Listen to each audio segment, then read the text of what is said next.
and welcome back to another thrilling episode of Off the Dome. I'm your humble interviewer, Jordan Brown, and with me for the very first time is our quintessential QC. Say hi, quintessential QC. Hi, quintessential QC. That's a tongue twister. Holy hell. Yeah, look, they're getting harder and harder as I go into this. My TJ Dumpster one, I think, is the worst one that I've done because he's this a sensational sound mixer, and I was like, it's too many S sounds in there. That had to do with my warm-ups. Unique New York earlier. I was not. Look, I get into words that mean. I googled the phrase "words that mean good" that start with the letter, and then whatever letter I need to populate the rest of it. Anyway, Jack, thank you so much.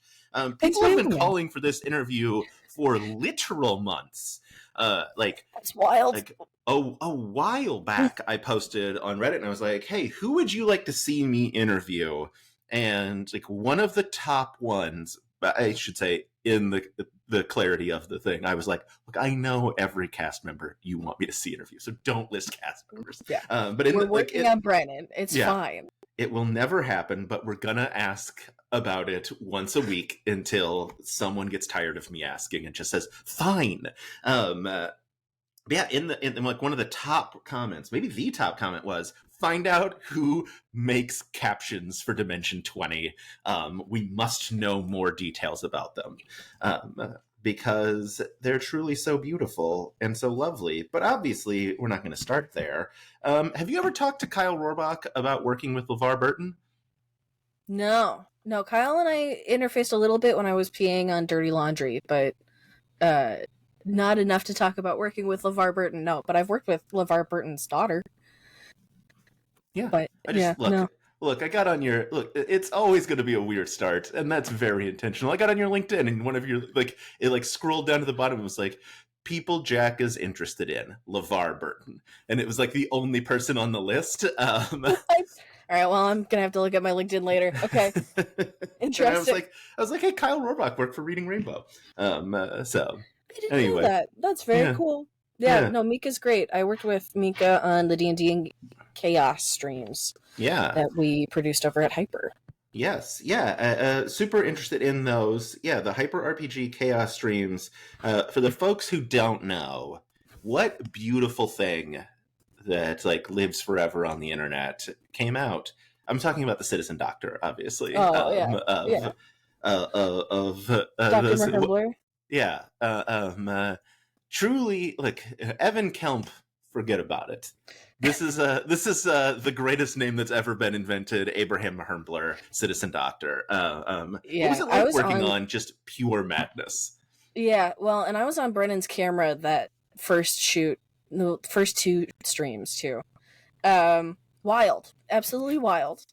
Just absolute chaos, truly. The energy in the studio was bouncing, but also that man moves so much for sitting just at a table. I'm like, Brennan, I can't keep my camera only has one arm on it, and I have to reach around to zoom and focus everything. I need you to stop moving so much. But they were very fun. Truly just chaos, though. And the studio itself is pretty small that we were working out of, and I don't know. It's just, the kind of standard Brennan chaos that comes with a wild character when he isn't the one who has to run it. Yeah, especially it seems like when Abria is running it, Brennan's like, well, I'm gonna get extra nasty, right?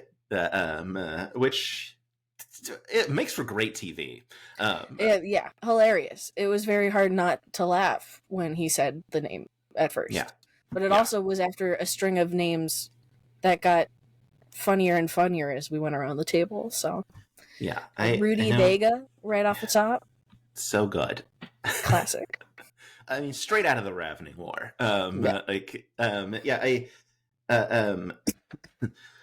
Those streams were always fun. Carlos Luna was on those as well, right? Sort of masterminding the madness. Yeah, we were the production house for Roll20 who were producing them. So they were streaming to Roll20 / being recorded for the most part. We recorded them and then they streamed them to Roll20. But Carlos, incredible mastermind producer, just comes up with great ideas that just slap every time. Yeah. Yeah. I get why Dimension 20 was like, hey, you want to come work here a lot? Instead of just like a little bit. Jack, let me ask you a really important question. Isn't watching episodes early of Dimension 20 the fucking best? It's very good. It is difficult to hold in all of that information, especially like, I mean, recently it hasn't been as bad. When A Crown of Candy was airing, we skipped the week where, spoilers for A Crown of Candy, Calroy does the coup, does the turn, and I don't remember if it was either that episode or the episode where Joran was being hanged in the town center. We skipped that week because of other outside stuff happening in the world, and it didn't feel appropriate to air those episodes at that time. But holding on to that information for 2 weeks was brutal, because we did like a 2-week gap of holding on to those episodes and just knowing, oh, Calroy's a traitor.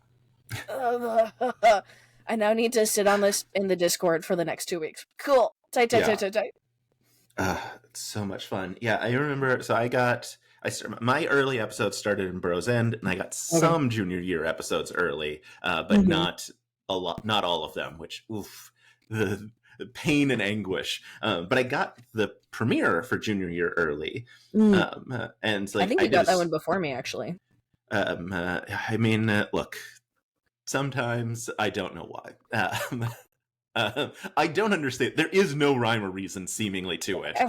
Like, it's just like, they're done, and here you go. But yeah, that one was really fun because obviously, like, we got our beloved heroes of Squeam and two other characters whose names instantly have left my mind. Balthazar, I want to say, yes, that was the one. I always want to say Bartholomew, and I know it's not. Balthazar, whose name I don't remember. Yeah. But they've been here with us the whole time. The whole time. Yeah. That one was so fun because like I was watching it and by myself, and I was like, who are these characters?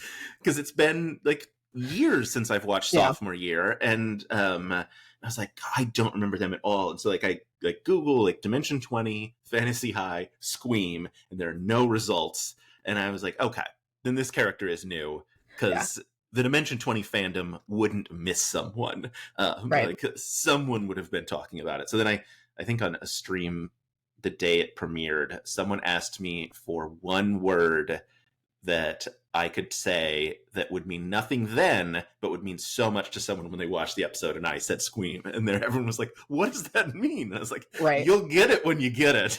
You'll find out. Yeah.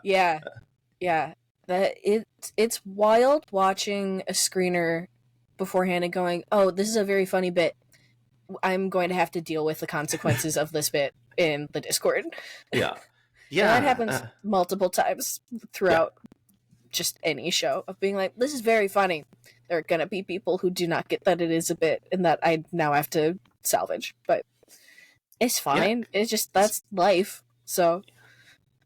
Yeah, not only are you one of the folks responsible for captions, but you were the, goodness gracious, community manager, there's the word I need, for the Discord. I guess maybe still technically, I don't know, do you go to the end of the month with them? I guess, I think I put it on LinkedIn as having ended Sunday, just because there's not really much more for me to do this month, and there's 2 more days left. It's fine.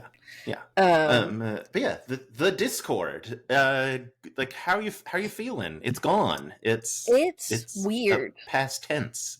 Yeah, it's weird. I had been in it since January 2020. Initially as a fan, having been brought over by the McElroys, for Tiny Heist. And then had been really into sophomore year. Sophomore year kind of put its grips into me once I had caught up on everything. And this was still, Tiny Heist was still airing. So it was just Fantasy High, Bloodkeep, Tuck, and then Tiny Heist had only aired, plus sophomore year was airing. So it was a lot easier to catch up at that point. But was really starting to connect with folks through just theorizing about what the fuck is the re-ashling, the ashling alk. I'm like, fucking Brennan using Irish. All right, come on, I'll dig into that. And then I went on tour for a month and a half, February into March 2020, and then COVID happened and got sent home. And after having done a new city every single day on tour to absolutely nothing, I started bugging my friends who were the moderators to be like, hey, tell Andrew to mod me because I need something to do and something to be responsible for. And that kind of turned into me becoming the mod captain. And then, in November, community manager. So it's been a long 4 years. And it's really weird to not have it every day to just even glance over and check that everything was fine. Yeah. Yeah. Yeah, I mean, those live chats, it was especially Dimension 20. I mean, I don't know how anyone read anything. I don't know how you attempted to moderate. But I mean, it was. I mean, I know some numbers got thrown out when the Discord got announced that it was shutting down. But 1,000 people in there, just like basically all commenting at the same time. Especially for Intrepid Hero seasons, it's much busier. Yeah. We used to do that on YouTube. How do you even attempt to see it? That's an excellent question. People have asked me that several times, and I never know how to give an answer for that. I don't know. I just I keep my eyes on it, and if I see something, it's a lot of just glancing over and making sure that people aren't being weird. I don't know if it's a skill that has grown over the last 4 years of just being able to read very quickly and kind of gauge the energy in the live chat room or what. But I used to do both the Discord live and the YouTube live chat back when we were doing both. And thank God we're not doing YouTube premieres anymore because those moderation tools are non-existent. They're very difficult to use. I don't know. It's just I've always been a fast reader, and so you just kind of keep an eye on things. And sometimes you're like, "Wait, did I miss something?" And you scroll back up, and then you have to catch back up on chat. But it's fine. And there are multiple of us, and we're multiple of us in that chat anyway. So you kind of rely on each other. Yeah. God, speaking of YouTube moderation, someone left a real gross comment on a video of mine not long ago, and I was like, God, I would like to block this person from my channel, and YouTube was like, no, that's not an option. And it's like, but why? Why is that not an option? And they're like, you can mute their comments. And I'm like, I mean, that's a plus, but I would love it if they couldn't watch the things that I do. Yeah, I don't even remember what the options are because I think you just hide people. Yeah. In the live chat for YouTube, I don't think you can even ban them. I just never YouTube's again. Been around too long to not have better moderation tools. Look at Twitch. Twitch has all of the stuff that you need. Truly, I know you can't literally copy them, YouTube, but for the love of God, take some inspiration. Yeah. Back on the Discord though. Yes. I'm obviously there were problematic times in the Discord. Times when just all hell broke loose. For good and bad reasons. Yeah. Obviously not to get in the weeds on it, but were there moments where you're like, none of this is worth it? We should just shut the whole thing down. Oh, yeah, several times. Most of the times it was, this is a good enough good that it's worth it, but a lot of the times it just, everything stacks on so much. Liz like, all right, burn it down. We're good. Burn it down. But that also happens on tours of you're running on something so long that every little thing that goes wrong suddenly starts bugging you and you just kind of burn out and want to burn it down. So it happens, and not frequently, but and several times. Yeah, I would say so. Yeah, that's fair. Yeah. Yeah, I know. I mean, sort of when they made the. I mean, obviously, like it probably was about November that they disbanded the Sam channel, the Ask Sam channel. When did we do that? I think we moved that actually more in. I think we kind of ended it more in December, but it was around that same time. Yeah. Yeah. Which, I mean, like, at the time, I was like, yeah, this makes sense. You should Yeah. not, you, the average Discord user, should not have this much access to the CEO of Right. the company. Well, and Sam was having less and less time to be able to check it, and Yeah. it just would turn into someone would ask a question, and then 100 people would comment on that question before Sam could, and it just didn't make sense anymore. Yeah. The Discord had gotten so big. Yeah. Just Sam too big. answered one of my questions once, and it was very exciting. Mm. It was the first of many times that Sam spelled my name wrong. But I was excited because I was like, he does know who he's talking to. He just Sure. doesn't know how to spell my name, and Yeah. that's fine. Yeah. He's I a get busy that. man. I used to get Megan a lot. People From- really had issues with Morgan. Interesting. I would introduce myself as Morgan, and people would be like, "Oh, Megan," and I'm like, "No, No. no, Those are that's two not." different names. Yeah. Yeah. Yeah, and then obviously, like, we just got the news like a month ago that the Discord being shut down. Yeah. And a sort of, I mean, a similar sense in my brain of like, yeah, this makes sense. Of like, Yeah. there's too many people in here to not have like full-time like global moderation of like, all right, we need someone who can cover the hours of like when America is asleep and like, you know, like 100%. and then but then also like there's not enough people in here to pay for full-time Right. global moderation.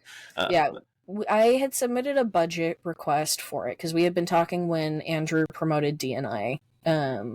We'd been talking, and it's like, really love to kind of expand the mod team, but also if we're going to keep talking about certain issues in this Discord, just along with the amount of people in here outside of even those issues, the amount of people talking is 24 hours, and it just isn't.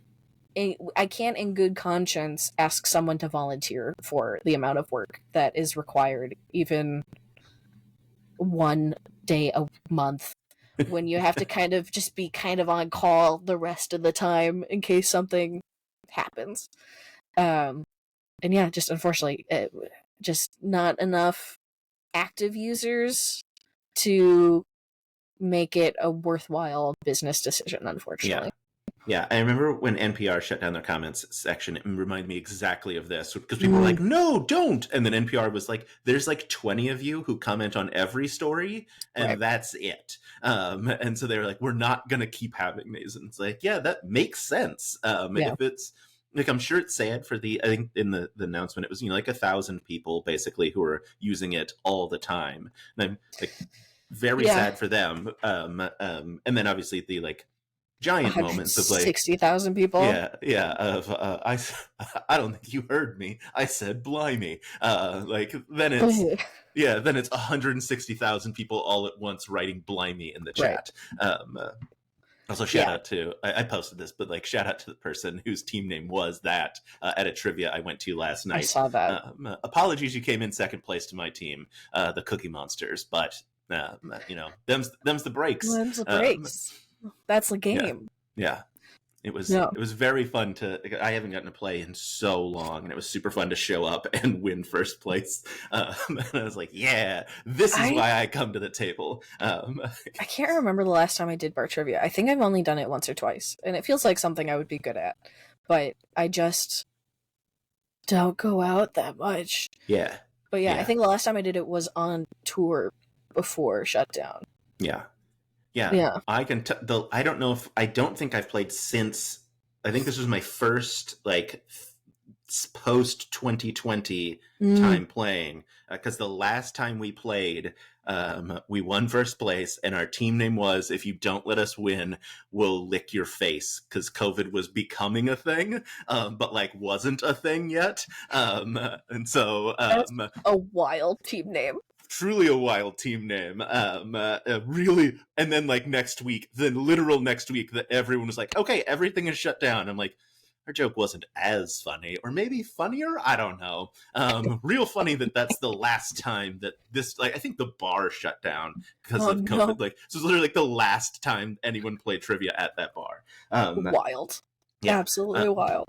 But yeah, it was very funny to like, because just like we got there a little late, my wife and I, and like hearing the team names get read out and hearing the phrase, "I don't think you heard me, I said blimey," and then immediately like looking around the bar to be like, who just reacted to that?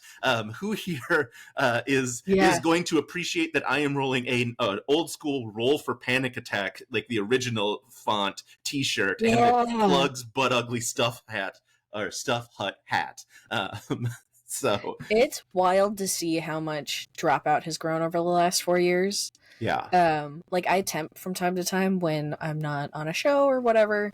And the last place I temped at, one of the other admins was a Dimension 20 fan, and when they saw my name on like the admin list, they were like, "Wait, what?" And I'm like, I don't know how I feel about being recognized in the wild just by my name. And a lot of the times, it's not even because of the Discord, it's because Brennan has said my name in APs. Yeah. With his flair of Morgan E. Lavandowska. It's very good. Yeah, at Gen Con, someone recognized my last name and said, "You mean like Morgan E. Lavandowska?" And I'm like, "Yes, hello. I would like to disappear now. Goodbye. I'm a stage manager by trade. I am not meant to be seen." Yeah.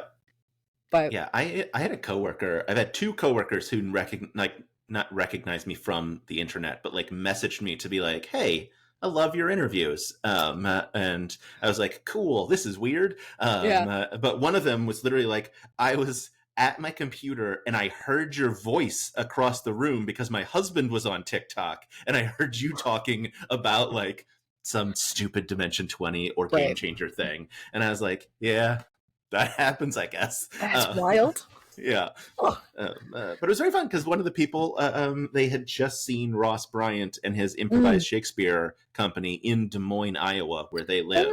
And it was like a week before I talked to Ross. So it was like, that's so funny. Like, I got to be like, I just talked to someone who saw the Macbeths Adopt a Cat, and I watched his face like crinkle a bit, and I was like, it was one of your shows. And he's like, that's where I know it from. And he's like, you have to understand, we do so many of these shows. And so like, as soon as the show is over, like it's all gone, which is, I think, often the case in improv. Yeah, that's how I feel about DMing sometimes.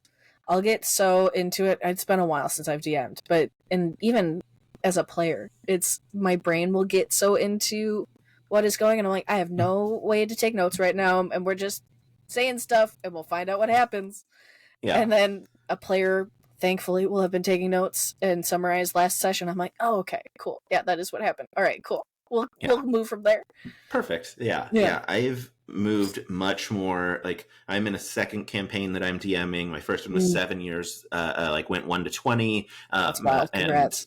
Yeah, thank you. And like that campaign, like it was like I had an Excel spreadsheet and like I had all my notes like prepped and ready. And now my notes are literally just like I open my notebook and I'm like, what do you guys want to do today?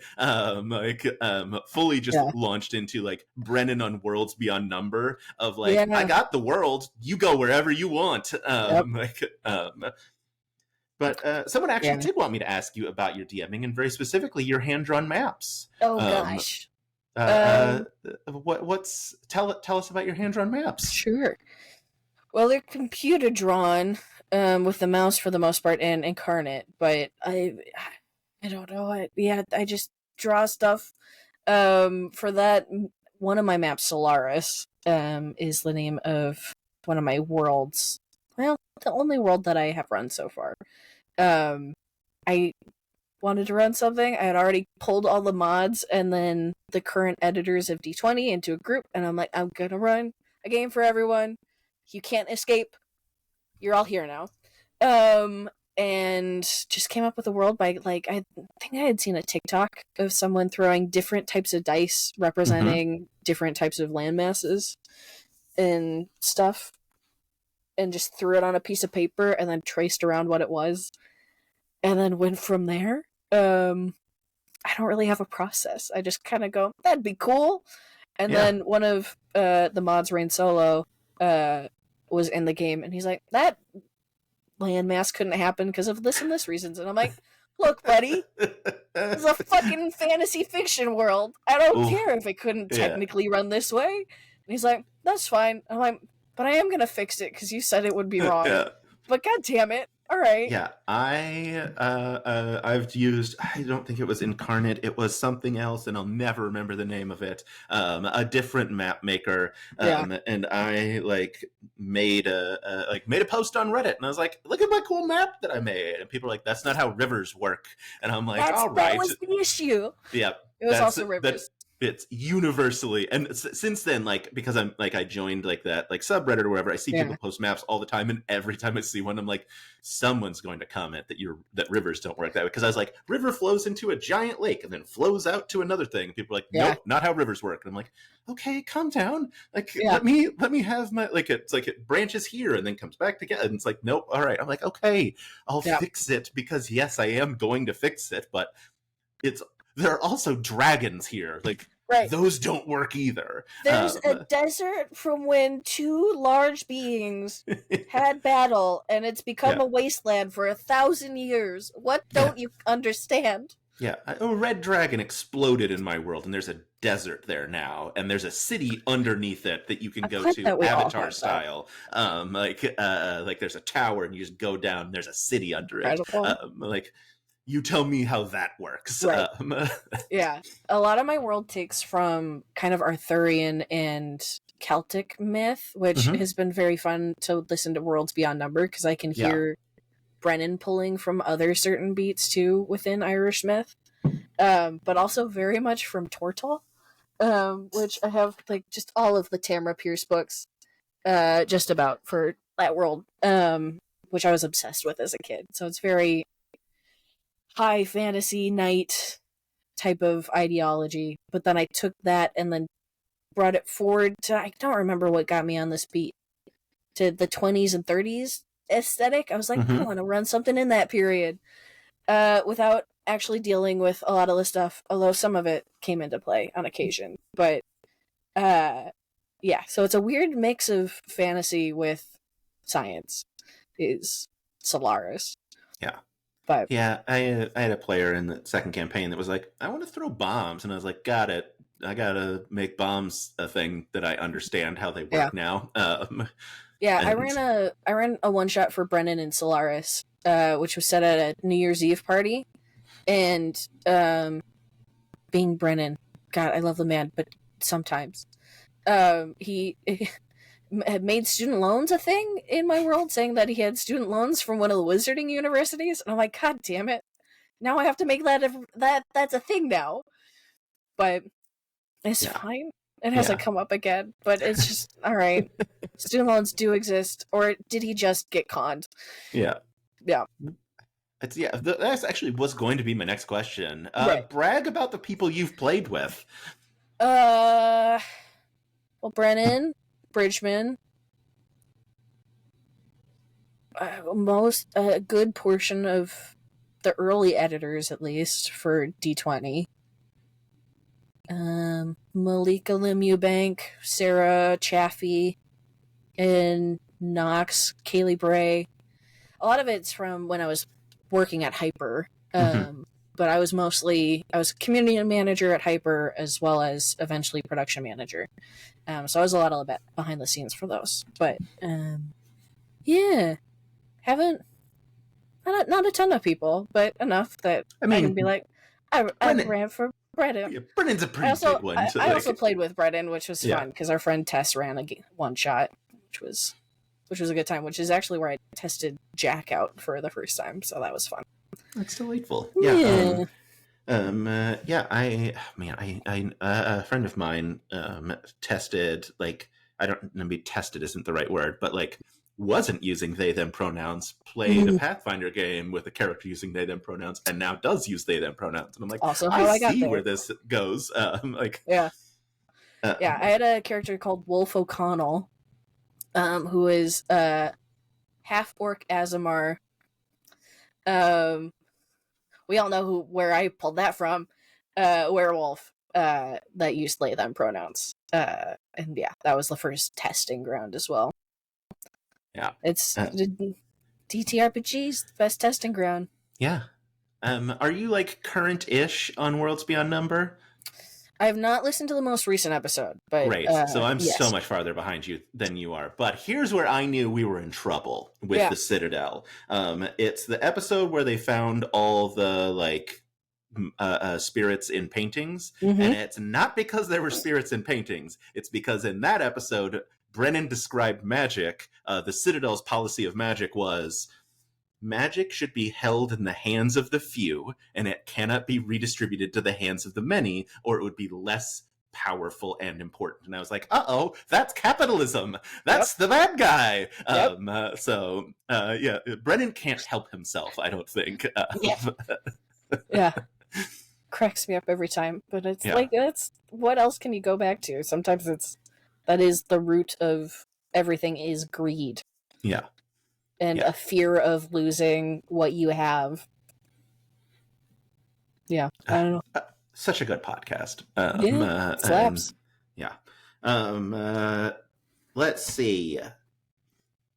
I mean, we should get into captions, right? That's what people are here for. Yeah. You are one of the caption writers for Dimension 20, a thing that, like, people who don't like captions turn on captions for Dimension 20 because it gets to add like a bonus joke or to the episode. I always have mixed feelings about that. Mostly because at the end of the day, captions should just be a tool to help people who are hearing impaired also get the joke. And the fact that we're just kind of describing what happens is itself sometimes a joke is fun. I just get worried sometimes about the efficacy of adding too much to captions. But yeah, it's a whole team. A lot of us were mods initially, and they've kind of expanded the group recently from what I'm aware. But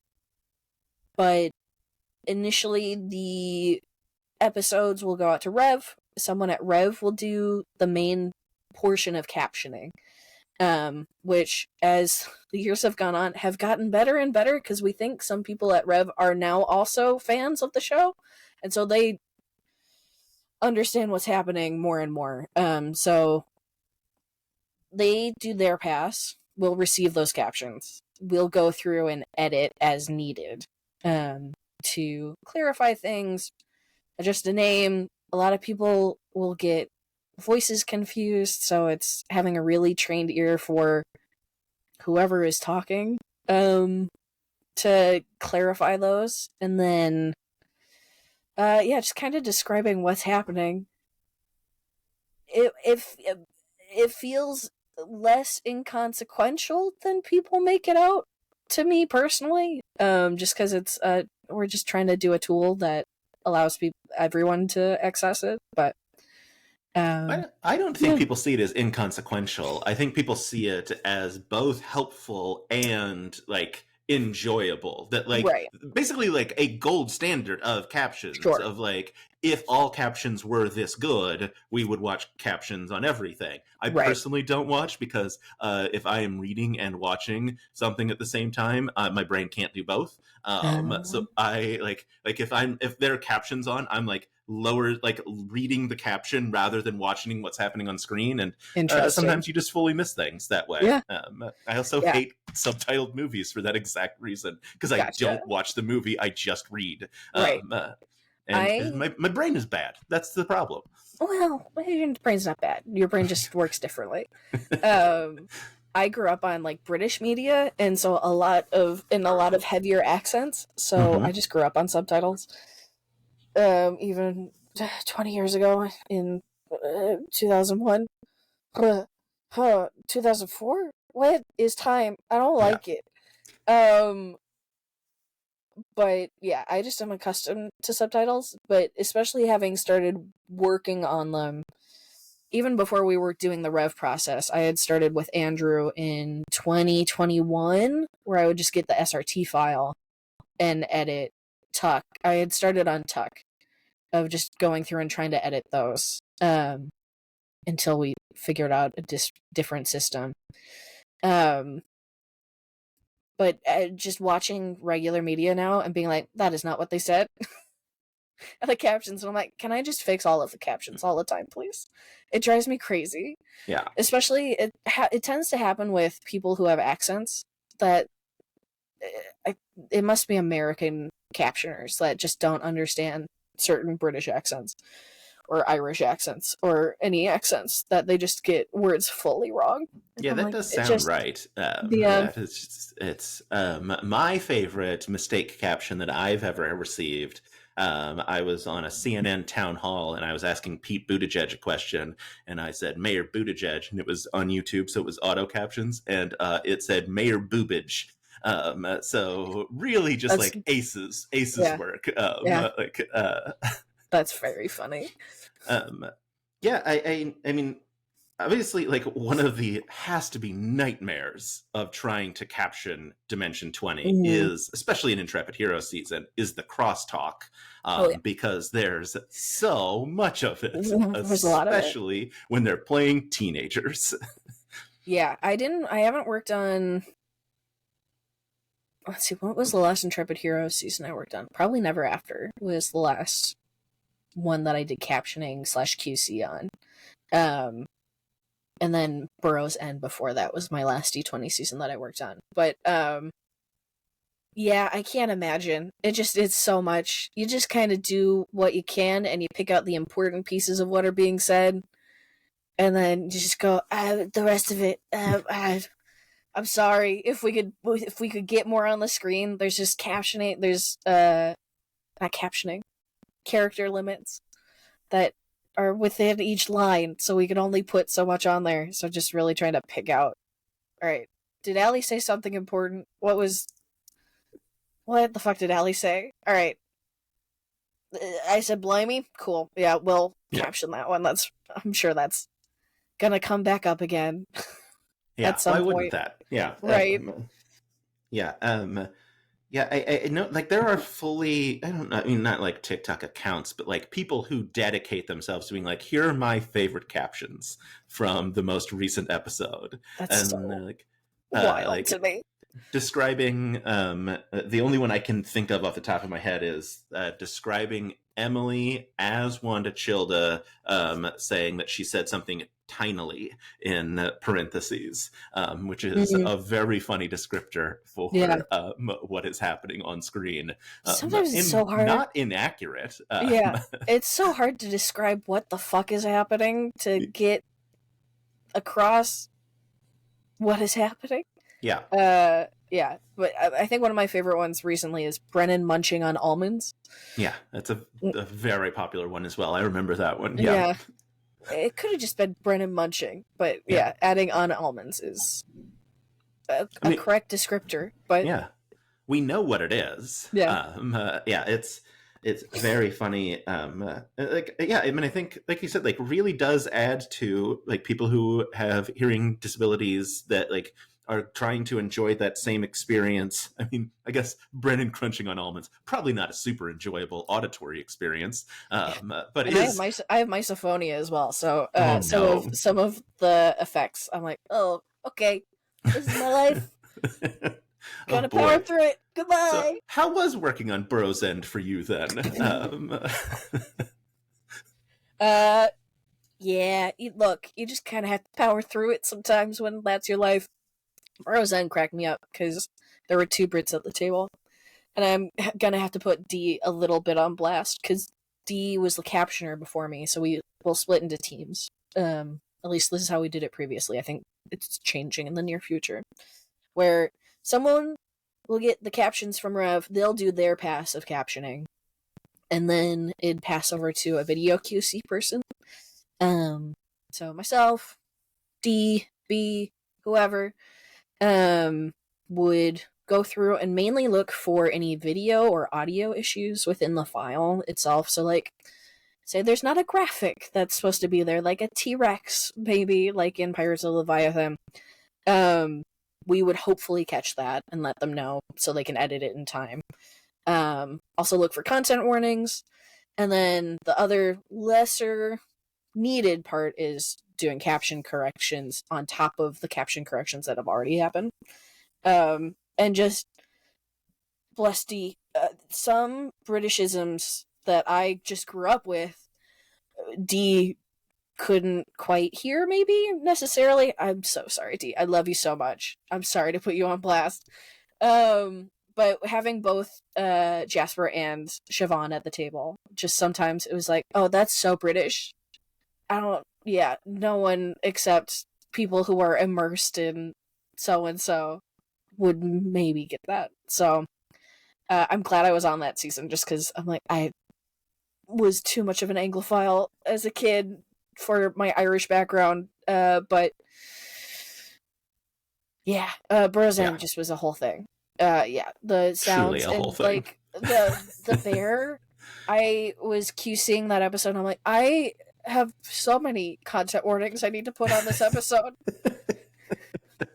Abria, please. Yeah, I don't know where. Like it's like the VIP episode with Nana where it was like, all right, our content warning is as soon as the episode proper starts through the closing credits. That is the length of the content warning, which is like, I know content warnings are serious, but that's very funny. It's very funny. It can be very funny, but it also is just like, oh, I really do need to just warn this whole episode. Yeah. Yeah, the moment Polly is hitting the table through the rest of the episode, it's truly a nightmare. And then it's wild for people. I would see people be like, "Oh, that was overhyped." I'm like, I feel like you maybe watch gore too much. I feel like you might be desensitized to this. Yeah, yes, 100% agree. Also, huge shout out to Rick Perry for walking into like seeing the bear and being like, we can make it gorier. Here's what animal insides actually look like. I know from personal hunting experience. Make it whiter on the inside, which is just so wild. God, incredible. What a wild season. I love that season. QC, which as far as I know stands for quality control, right? Like we're on the same page? Yeah. Great. Yeah. I mean, that process, so you talked about a lot about like that process, but like one of my favorite ones from recent memory is Deja Vu. In QC, someone missed like graphic goes here. And so then like it got added, obviously, and then it was taken down and re-uploaded, and so then it became a wild conspiracy theory on the internet that like it's being re-put on the internet because there's something with the deja vu part. And it's like, no, I think someone just missed it. It was so fast that we just missed it. It happens. Human error. It's the same with like Beat the Buzzer. I think people were starting to theorize on as well, and that was just we needed to put a fuzz on a person at the outside buzzer that got missed. I remember watching that. I think the first time I was like, you can see their face now. And then it's so funny to see like full conspiracy theories pop up over just like we just missed something. Just like production. I know you mentioned early on your like McElroy to Dimension 20 pipeline. I was in the same boat as you. Like I listened to Taz first, and then I saw that they had done Tiny Heist. And like I watched the first episode of Tiny Heist on YouTube where it was available. And then I was like, well, guess I'll never see any more of that again. And like went about my day. And then I got in NADPOD. And then like I like saw, so I was like, oh, I'm gonna go watch like Fantasy High. It's on YouTube. I can watch all of it. And the swears were bleeped out. And I was like, I'll give you any amount of money to make this stop, because they swear constantly. And so then obviously like went deep down the rabbit hole.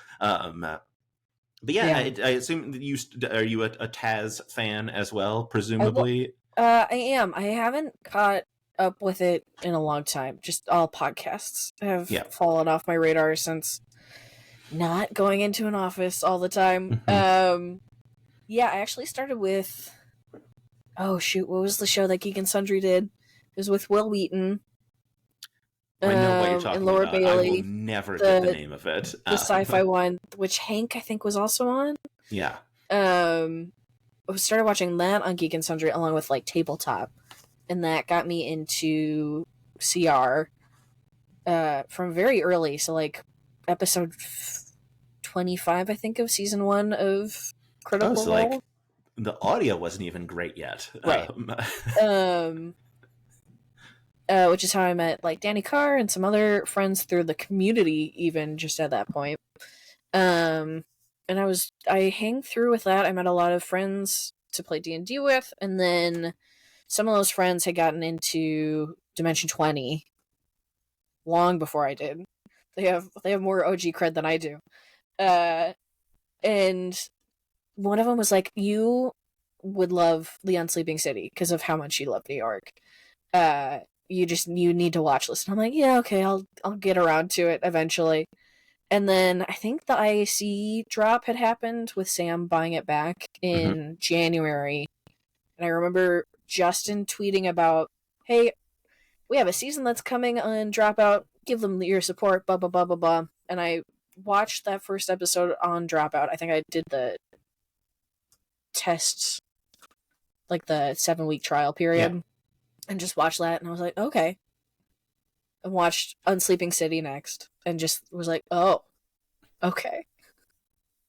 But yeah, I had gotten into Taz at some point during my CR time, but Yeah. yeah, don't remember. And then had from Taz got into Bim Bam, and Yeah. then Napod was after I I was the gotten into same. Yeah. D20. Yeah. Yeah. Yeah. I started Taz first. Started DMing myself because after listening to Taz, and this is Mm-hmm. I hopefully no shade on Griffin, but like as I was listening to him, I was like, oh, I get this. I could do Mm-hmm. this. Sure. Like because in my head originally, like DMing was like super type A. You have everything planned out. You know every possible thing, and I was Interesting. like, oh, it's just improv. You're just yes anding whatever is happening at the table. Yeah. I can do that. I can be real loosey goosey and have fun. And Yeah. but yeah, then started listening to Bim Bam, and yeah, it will a Reddit post that I can never find but changed my life forever was like it was a triangle, and it was horny, feral, and I don't remember the third side. And at the corny of horny and feral was Nadpod, and Taz was I think on the feral corner, and That makes Dungeons and sense. Daddies was on the horny corner, and then like the like middle point of horny and feral was Nadpod, and I was like, well, I like Taz a lot, and I Yeah. like the feralness of it. I'll check out this Nadpod, and then yeah, whoops, but it's also very funny, like having come to it like pretty. I mean, for me, feels very late. Like I started in it would have been like summer of 2020 when like everyone was desperate for content, like as when I discovered I was already listening to NADPUP, but that's like when I discovered Dimension 20 and then like fell Sure. deep in the rabbit hole of Dropout. And it's funny because like like, the Game Changer season that just well is about to come to a close, but like I feel like just started. Yeah. I know it didn't, but like I saw people posting like, wait, there's no new episode next week, and I'm like, oh man, people are so new to Dropout that they don't know every show except for Dimension 20 is bi-weekly. Right. Like and I was like, boy, that feels weird because I don't feel like I'm legitimate in like how long I've Totally. been here. But Yeah. Yeah, sometimes I'll feel like I'm like, how did I get to this point? Because I bullied my way into moderating, and then the mod team was like, "And you're our captain now." And I'm like, "What? Okay. Hi." And then that got officialized in November, and I'm like, I don't know what's happened. How did we get here? yeah. But yeah, it's interesting that Taz gave you you were like, oh, that's improv. It wasn't until I watched D20 really, I was like, oh, right. My background is in improv. I should just do it. Because I'm definitely one of those people where I'm like, I need to know everything before I start doing something. Mm-hmm. And so all the pre-configured campaigns and stuff, I was like, I don't feel like I know enough to be able to run things. So I just made up a world, and I'm like, fuck it. Whatever I make up in a game will be what is real. So, Yeah. But yeah, I did improv in like middle school through high school, and started with that. So it's been a weird run. I've been in theater since I was like 3, so just kind of a natural progression, I guess. Yeah. I mean, a degree in theater design. I have many things to say about that tech degree. Actually, there were 2 actual tech classes for that degree. The rest of it was art and acting and directing. It was, yeah. If I could do things over, I would not have done that school, but it's okay. Everything happens. For a reason, who's to say? But everything definitely happens. I'm very good at arguing with Christians about what scripture means, and that is the actual part of my degree that I use. Because I went to a private Christian college. Mm-hmm. Fair enough. So, yeah. Let's see. Oh, I did want to ask if you can teach me how to stream, because I'm so bad at it. I'm not as good as like Zach Lemieux, but I picked up some stuff, and I can show you around a little bit for sure. I will say the thing that really broke me was I did a charity stream where I was doing shots of condiments, and everything went great. It was super fun, but shots of condiments. Yeah, we raised like $1,100. It was amazing. Oh, that's awesome. Yeah, that's incredible. It was, but the problem was, what's the like ancillary Twitch website that like lets you build all the things on the screen? It's like Streamlab or something like that. StreamYard. I don't remember. One of those. Anyway, the website was fully down. And so everything that I had like built and like tested wouldn't work. And so like everything was broken. And I was like, well, I'm just giving up. And like we literally switched to Riverside so I could stream through Riverside because everything on like my OBS was imported from StreamYard, I think. And so like everything was broken. Like it just couldn't function. And I was like, this is a nightmare. And now I've just never tried it again. And that was January. Yeah, I haven't really played with Streamlabs all that much. I've mostly done OBS. And most of that is just me going, I know there's a way to do this thing, and then Googling how to do that thing. Like keying out a color so that you can have a frame that you can pop your face into, but that's about it. Yeah. I'll show you what I can. A lot of it is basic stuff, but hey, that's more than what I know for sure. Jack, this has been absolutely delightful. Pleasure. I'm sorry. I did have one more very important question. Brennan gives good hugs? ? Correct. Yeah. Great. That's it. That was the question. Yep. Good hugs. Yeah. If the folks at home wanted to follow you on the internet, if someone wants to hire you, where can they find you? They can find me at Jack LaFay, Morgan LaFay, pretty much anywhere on the internet. So outside of like LinkedIn, which is my actual full name, I think. But yeah, Jack LaFay on Instagram, Tumblr, Twitter, whatever. But yeah. Amazing. Jack, thank you so much. This has been super fun, and hopefully people stop asking me to interview caption people now, because it has been nonstop since this started of like people like literally like a comment a week guaranteed. Like someone was like, you should interview the caption people. I'm like, I know. Anyway, Jack, thank you so much. Thanks for having me. I don't know how Stop to asking Jordan to interview stop asking me to people. Do things. Just stop asking Jordan to do things. Yeah. It's fine. Yeah. Right. I'm going to hit stop recording.